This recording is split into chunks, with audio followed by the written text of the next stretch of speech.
Coucou les filles, donc aujourd'hui on se retrouve pour ma deuxième partie de mes produits terminés. Donc là il va y avoir un petit peu de maquillage, un petit peu de vernis et trucs pour les ongles, trucs pour les cheveux et de trucs pour le corps. Donc je vous propose d'attaquer tout de suite parce qu'il y a quand même pas mal de produits. Donc on va commencer par le maquillage. Donc j'ai fini ma bébé crème Herborian en teinte light. Donc cette bébé crème là je l'aime bien, mais je l'achète toujours en petit format parce qu'il y a toujours un moment où je m'en lasse et où j'ai envie de passer à autre chose. Que j'en ai un nouveau tube, je sais pas si c'est la light d'ailleurs. Non, c'est la classique au ginseng, donc je sais pas trop quelle est la différence entre la light et celle-là en fait. Je sais que j'ai déjà utilisé les deux, mais je sais pas trop quelle est la différence. Enfin bref, du coup j'avais eu une fois un petit pack de 3 comme ça, bébé crème avec la light, la normale et la dorée que j'ai encore en ce moment. Et c'est une bébé crème que j'aime bien, qui est assez facile à utiliser, qui a un effet plutôt naturel, mais il y a des moments où la texture me convient moins bien. Donc il y a des moments où elle me plaît, il y a des moments où elle me plaît moins, mais en tout cas c'est vrai que j'en ai souvent un petit tube dans mes tiroirs et ça fait un petit moment qu'elle fait partie de mes alliés beauté du quotidien. Ensuite j'ai terminé deux mascaras waterproof, enfin ils sont pas tout à fait terminés mais ils ont séché à force parce qu'en fait j'utilise assez rarement des mascaras waterproof, tout simplement parce que je préfère les mascaras normaux parce que chez moi ça suffit à tenir la courbure, que j'ai généralement pas tellement de problèmes de mascara qui s'effrite ou alors pour moi c'est à cause du mascara, hein, c'est pas de ma faute. Et voilà, j'ai pas les yeux particulièrement humides, donc grosso modo pour moi c'est pendant les vacances, l'été, si je sais que je risque de pleurer comme à un mariage. Enfin bref, pour des occasions particulières. Donc il y avait d'abord le The Colossal Go Extreme Volume de chez Maybelline que j'avais pas apprécié plus que ça. Je trouvais qu'il faisait justement pas assez de volume, que l'effet était trop naturel. Il m'a pas laissé une forte impression. Donc ça clairement je le rachèterai pas. Et il y a le volume 1 seconde de chez Bourjois et ça par contre je l'ai adoré, je pense que je le rachèterai sans doute à un moment en version normale. J'ai adoré la brosse notamment, en fait c'est une brosse en silicone comme ça avec des petits picots et des petites boules et je trouvais qu'en fait il accrochait très bien les cils, qu'il était très facile d'utilisation et qu'il faisait vraiment un joli effet. J'ai trouvé qu'il recourbait bien, qu'il faisait pas mal de volume, qu'il allongeait bien, qu'il tenait bien la courbure et bon bah c'était un bon waterproof donc il était vraiment très bien. Ensuite j'ai terminé mon produit à sourcils de chez Catrice. Alors il est tellement usé qu'il est rafistolé de partout au scotch parce que le petit boîtier avait cassé en fait. Il n'y a même plus les écritures dessus, enfin bon il est dans un état lamentable. J'ai utilisé jusqu'au bout, en tout cas la poudre qui me servait principalement. Alors en fait c'est un petit kit comme ça avec une poudre claire et une poudre plus foncée. Et en dessous on a un petit tiroir que j'ai scotché parce que ça m'énervait, avec une mini pince à épiler et un mini goupillon, mini pinceau. Donc en fait j'utilisais surtout cette poudre là pour faire mon sourcil et un petit peu celle là pour faire la queue. Et donc je suis arrivée au bout de la poudre et au bout du boîtier parce que là voilà il tient que par du scotch. Bon globalement je l'ai beaucoup aimé ce petit kit, je trouve que le rapport qualité-prix est assez imbattable. Il m'a bien fait son job puisque quand je l'avais et ben je n'avais que lui, j'avais pas acheté d'autres produits. Par contre je ne l'ai pas racheté, j'ai racheté à la place le duo de poudre de chez Anastasia parce que j'avais envie de tester et voilà, je le rachèterai pas forcément parce que Catrice c'est pas une marque qu'on trouve facilement en France, mais pour celles qui ont un petit budget je vous conseille, c'est un excellent produit pour les sourcils. Ensuite, autre produit pour les sourcils, j'ai terminé le Gimme Brow de chez Benefit. Donc c'est un petit mascara à sourcils comme ça avec une micro brosse qui est pas mal du tout. J'ai beaucoup apprécié ce produit, en fait c'est un... à la fois ça vient un peu teinter les sourcils, ça vient les discipliner, mais ça leur rajoute aussi un petit peu de matière et de volume parce qu'il y a des microfibres dedans. Donc c'est un produit que j'ai bien aimé, que j'utilise pas seule parce que moi il me faut un peu plus pour densifier le sourcil, mais ceci dit je le rachèterai bien en produit de finition parce que j'ai aussi acheté le crayon à sourcils de chez Anastasia et je suis sûre que combiné à ça ça serait super joli, donc j'hésite à me le racheter, je pense que je vais revenir à le racheter. Le seul bémol c'est que le rapport qualité-prix est pas forcément hyper intéressant parce que ça se finit quand même assez vite. Ensuite j'ai terminé mon Fake Up de chez Benefit que j'ai creusé carrément pour pouvoir le terminer. C'est un produit que j'adore, que j'ai racheté, je l'ai en deux teintes, la teinte 1 et la teinte 2, c'est surtout la teinte 2 qui me correspond mais parfois je suis obligée l'hiver de mixer la 1 et la 2. C'est un correcteur en fait sous forme de stick avec un anneau hydratant et à l'intérieur le correcteur. C'est un excellent correcteur que j'adore, moi je l'utilise quasiment toute l'année. Là aujourd'hui c'est ce que je porte pour camoufler mes cernes. C'est à la fois assez couvrant, même si ça parfois pas assez couvrant pour moi parce que j'ai d'énormes cernes, donc ça m'arrive de le combiner avec le Radiant Creamy Concealer de chez NARS. c'est hydratant, alors ça a tendance à un petit peu à filer quand même dans les ridules mais ça me dérange pas tant que ça parce que vous passez un petit coup de doigt et ça, voilà, ça réétale le produit. Moi qui ai vraiment des problèmes avec certains anti-cernes parce que ça m'assèche le contour des yeux, celui-là le fait pas du tout. Donc je l'adore, je l'ai tout de suite racheté dès que j'ai vu que j'en arrivais à la fin. Et voilà, c'est un de mes indispensables depuis maintenant plus d'1 an. Donc je l'adore et je l'ai racheté. On va maintenant passer aux mains. Donc on a fini avec mon chéri un nouveau savon désinfectant de chez Bath & Body Works. Donc là le parfum c'était kiwi poire. Ça sentait surtout la poire je crois. Dans mes souvenirs c'est surtout la poire qui prenait le dessus. Ouais, ça sent surtout la poire, enfin bon, ça sent les fruits, ça sent bon. Moi j'adore ces savons là parce que ils sont assez doux pour les mains. C'est une espèce de petite mousse toute légère mais en même temps ça nettoie très très bien et ça vient pas non plus assécher les mains. Donc voilà, moi je les rachète encore et toujours sur Beyink et j'adore. Ensuite j'ai terminé une crème pour les mains, c'est la Unfood de chez Soap & Glory. Donc cette crème là j'ai beaucoup aimé, j'ai trouvé que l'odeur était très agréable, c'est une petite odeur assez douce, un peu sucrée, plutôt féminine, qui est assez cocooning comme ça, agréable à utiliser le soir. Je dirais que le seul bémol de cette crème c'est qu'elle n'est pas hyper hydratante, donc c'est plutôt une crème d'été qu'une crème de plein hiver. Moi j'ai tendance à préférer les crèmes beaucoup plus hydratantes que ça, malgré tout j'ai pris beaucoup de plaisir à l'utiliser et j'en ai déjà un tube dans mes tiroirs pour la remplacer. Ensuite, produit suivant, encore une crème pour les mains, il s'agit de la crème pour les mains, crème gourmand mains et ongles de chez Caudalie que j'ai beaucoup aimé, ça sentait bon les agrumes dans mes souvenirs. Bon, je dis ça mais je l'ai fini il n'y a pas très longtemps. Oui, ça sent l'orange, la texture est très agréable, elle est bien riche. Elle est vraiment nourrissante. Moi ce genre de crème c'est le genre de crème que j'adore utiliser le soir pour vraiment voilà, bien nourrir mes mains. De toute façon en journée quand je travaille je n'ai pas le temps de mettre de la crème pour les mains puisque je passe mon temps à me laver les mains donc voilà. Il faut que le soir j'ai une bonne crème pour les mains pour rattraper un peu les agressions de la journée et c'est une excellente crème que je rachèterai éventuellement à l'occasion. Même si pour l'instant j'en ai d'autres à tester mais elle était top. Ensuite encore une crème pour les mains, décidément. Donc là il s'agit d'une crème de chez Etam, il s'agit de la crème bulleuse dorloteuse. J'ai adoré l'odeur de cette crème, ça sentait vraiment trop bon, c'est une odeur toute douce, ultra féminine, ça sent... De toute façon je pense que je me rachèterai des produits de cette gamme d'odeurs chez Etam parce que j'ai vraiment adoré, je trouvais que c'était vraiment une odeur réconfortante, toute douce et voilà, j'ai bien aimé la crème pour les mains, je dirais que c'est une crème plutôt légère, plutôt de journée plutôt qu'une crème de nuit vraiment réparatrice mais malgré tout elle était vraiment chouette et donc ouais, je valide l'odeur, je valide les petites crèmes pour les mains, le petit format est pratique, vous pouvez mettre ça dans votre sac à main donc je rachèterai à l'occasion et surtout je rachèterai d'autres produits de la gamme. Ensuite j'ai terminé deux bases top coat. Alors la première c'est la base et finition essentielle de chez Manucuriste. Alors elle n'est pas tout à fait terminée, vous voyez il en reste un petit peu mais en fait elle a commencé à vraiment s'épaissir et à faire des bulles en fait. Donc je pense que le produit est passé, donc j'ai arrêté de l'utiliser. C'est un produit que j'ai beaucoup aimé, en fait il est très économique, je l'ai depuis super longtemps cette base et finition. Alors moi j'ai utilisé surtout en base. Et c'est hyper économique parce que c'est vraiment un produit qui est ultra fluide. Donc il faut une toute petite quantité pour faire la main entière. Et donc voilà, ça faisait longtemps qu'elle m'accompagnait et j'avoue qu'elle me manque un peu. Donc éventuellement je la rachèterai à l'occasion parce que c'était voilà, un très bon produit que j'ai beaucoup apprécié. Donc voilà, je suis triste qu'il soit plus utilisable. Et le produit suivant c'est le fameux Good To Go d'Essie. Si vous me suivez un petit peu depuis un moment sur le blog et dans mes vidéos, vous savez que je voue un culte au Good To Go d'Essie. C'est à dire que moi je n'ai aucune patience pour faire mes manucures, ça me gonfle d'attendre que le vernis sèche et quand j'ai découvert ça, ça a changé ma vie. Donc depuis je peux plus m'en passer. Donc là c'est un peu comme les produits précédents, en fait j'ai juste le bout du pinceau qui trempe encore dans le produit est devenu visqueux. Donc il est devenu difficile à utiliser, ça a fait des trop grosses couches sur l'ongle. Donc je l'ai racheté parce que je ne peux pas m'en passer, ne serait-ce qu'un seul jour.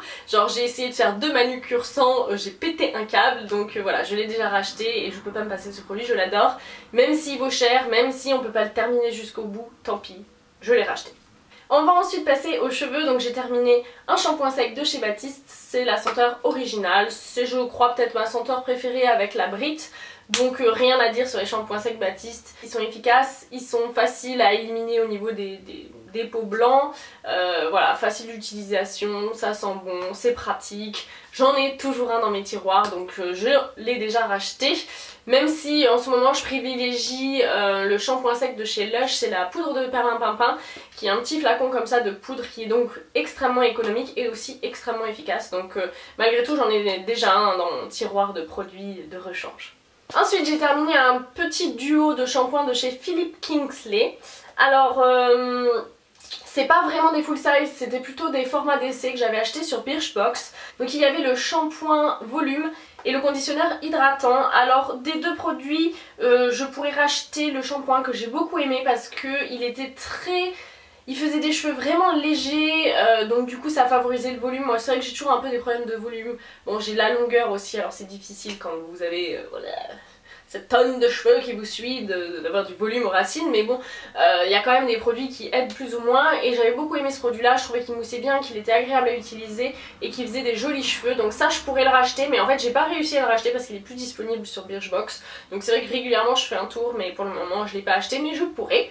Celui-ci par contre il m'a pas fait plus impression que ça, voilà, c'était un démêlant sans plus. J'ai pas remarqué qu'il hydratait plus mes cheveux que ça, donc ça par contre je ne rachèterai pas. Ensuite j'ai terminé deux produits pour les cheveux de chez Lush. Donc le premier c'est le I Love Juicy, c'est un shampoing pour cheveux gras qui sent un peu le cocktail de fruits. Je crois que c'est un mélange de kiwi, de mangue, d'ananas. Alors moi j'aime bien l'odeur, mais certains jours elle m'écœure un peu, c'est à dire que des fois je la trouve trop forte. Donc voilà, mon chéri par contre déteste l'odeur. Ceci dit, c'est la deuxième fois que je rachète ce shampoing, il est top, il est très efficace contre les cheveux gras, il en faut une petite quantité pour bien mousser, il nettoie très bien le cheveu. Je dirais qu'il est peut-être juste un tout petit peu agressif pour un usage quotidien, donc moi j'ai tendance à l'alterner, mais oui je le rachèterai sans doute à l'avenir, même si c'est pas tout de suite, parce que j'adore ce produit. Et ensuite l'après-shampoing Vive la Révolution, donc celui-ci par contre je ne le rachèterai pas, tout simplement parce que si j'ai adoré l'odeur au début, elle a fini par m'écœurer, et que voilà, après son effet sur les cheveux est pas fabuleux. Alors l'odeur, on nous dit que c'est censé sentir la vanille et la fraise, il fume chez Lush, ça sent... c'est une odeur assez poudrée. Ouais, je sais pas exactement ce que ça sent, mais c'est une odeur ouais, un peu poudrée comme ça. Alors au début j'aimais beaucoup, après moins, et le problème c'est que ça colle un petit peu l'odeur aux cheveux, donc quand vous vous lassez de l'odeur ça commence à devenir un petit peu embêtant. Donc voilà, bon, j'ai pas grand chose à dire de plus, ça m'a pas convaincu plus que ça comme produit. J'ai terminé une miniature d'un produit Chlorane, c'est le soin sans rinçage aux fibres de lin, volume et texture. C'est un produit que j'ai bien aimé, j'ai trouvé que ça cartonnait pas le cheveu, que ça le faisait pas graisser, mais que ça a aidé à donner un peu de volume. Moi je l'appliquais sur les racines et tout, je le pchitais sur les cheveux humides et je trouvais qu'après j'avais plus de volume. Je pense que c'est un produit qui doit très très bien marcher sur des cheveux plus courts que les miens, genre un carré, un truc comme ça. Je pense que ça doit être super efficace, donc je pense que c'est à tester ce produit là. J'ai bien aimé, je le rachèterai peut-être à l'occasion. Maintenant passer au produit pour le corps, donc j'ai terminé plein de gel douche avec l'aide de mon chéri. Alors on a terminé le Warm Sugar Vanilla de chez Bath Body Works. C'est un gel douche qu'on a bien aimé tous les deux. Moi j'aime bien l'odeur, c'est une odeur de sucre vanillé mais pas du tout écœurant. C'est une odeur qui est assez douce, qui est pas entêtante, donc moi j'ai trouvé que c'était une odeur très agréable à utiliser. Mon chéri trouvait que c'était un petit peu trop féminin, mais il l'a utilisé quand même, donc voilà, c'est une odeur vers laquelle je pourrais me retourner à l'avenir, j'ai bien aimé, ça sent bon. Et les gels douche Bath Body Works, bah, c'est un peu nos préférés, ils ont une texture gel très dense qui fait beaucoup de mousse, donc c'est hyper agréable. Et voilà, bon, moi mon chéri me demande de racheter ça, donc j'obéis, hein, donc comme d'habitude je les achète sur V-Link. Ensuite on a terminé le Sweet Pea, toujours de chez Bath Body Works. Alors cette odeur là, moi j'étais un peu moins fan à la base, et puis finalement je l'aime bien, je m'y suis faite. C'est une odeur en fait de fruits et de fleurs. C'est assez, il y a un fond fruité acidulé et par dessus il y a un fond fleuri. Donc je crois que c'est censé sentir la pivoine, un truc comme ça. Donc moi c'est pas mon préféré, par contre mon chéri l'a bien aimé, étonnamment. Je dirais que c'est plutôt féminin, mais c'est moins sucré que les autres senteurs qu'il avait dans la douche, donc je pense que c'est pour ça qu'il l'a peut-être plus aimé. Donc celui-là je le rachèterai pas, mais je l'ai quand même bien apprécié l'utiliser. Ensuite il y a le Pink Chiffon qui est mon odeur favorite parmi celles que j'ai testées chez Bath Body Works. Je suis tellement triste qu'il soit fini. Donc c'est une odeur cette fois-ci qui est ultra féminine, sucrée et girly. Je saurais pas trop vous dire ce que ça sent, mais ça sent trop bon, ça sent vraiment le sucre. Ouais, c'est vraiment une odeur ultra girly. Donc si je devais vous conseiller une odeur chez Bath Body Works, ce serait la Pink Chiffon, parce que je trouve que c'est vraiment l'odeur girly par excellence. Et ouais, trop bien quoi, ça sent trop bon. Ensuite, j'ai terminé une miniature du gel douche Amber Blush, toujours de chez Bath & Body Works. Donc ça, j'ai adoré l'odeur, tellement adoré que j'ai acheté du coup la crème pour le corps. Donc c'est une odeur que je trouve plus automnale, peut-être un peu plus, voilà, pour l'hiver, etc. C'est une odeur qui est sucrée, chaude et sensuelle à la fois. Je pense que mes descriptions olfactives, si avec ça, vous les brouillez pas, vous les imaginez les odeurs hein, quand vous m'entendez. C'est difficile. Enfin bref, c'est une odeur que j'ai beaucoup aimée et que je rachèterai éventuellement parce que c'était très agréable comme gel douche, donc top. Ensuite j'ai terminé un gel douche bio de chez Lavera que j'ai adoré. Donc c'était leur gel douche Honey Moments, gel douche très doux pour une peau souple et douce. C'était un gel douche avec une odeur hyper cocooning de miel. Ça sentait trop bon. En fait j'aime bien les gels douche chez Lavera parce qu'ils ont des odeurs très gourmandes mais qui font assez dessert en fait.